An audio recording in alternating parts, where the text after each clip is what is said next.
ఇదే జగన్ మీద కూడా పోటీ చేశాడు కదా, ఇంకేముంది ఇంకా అక్కడ తేడా? విజయమ్మ మీద కదా అప్పుడు పోటీ చేసింది, మరి ఇంకేముంది అక్కడ?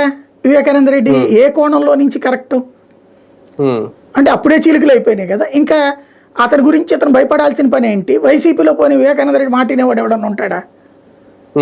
అయినా సరే వైసీపీకి ఏదో జరిగిపోతుందని ఏదో ఒకటి చేయించేసి ఉంటాడులే, నువ్వు అట్ట అనుకో, అంతే అంతే అయిపోయింది. అంటే జనాలు కూడా అలా ప్రిపేర్ చేస్తున్నారు అంతే, అది అయిపోయింది.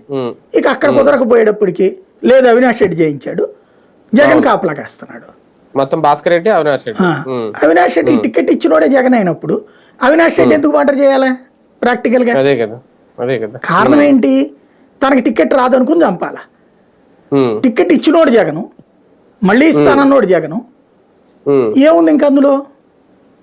షర్మిలకి ఇవ్వకూడదు అనుకుంది జగన్, ఇవాళకి కూడా ఇవ్వనంటుంది జగను. ఆ రోజున షర్మిల కోసం జగన్తో వివేకానంద రెడ్డిని చంపాలా?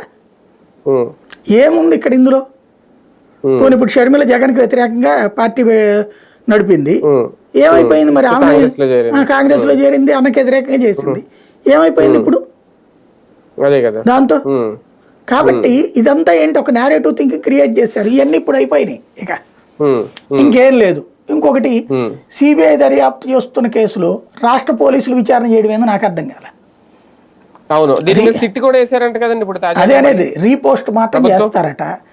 రీపోస్ట్ మార్టం ఎవరు అడగాలి అసలు? కుటుంబ సభ్యులు అడగాలి.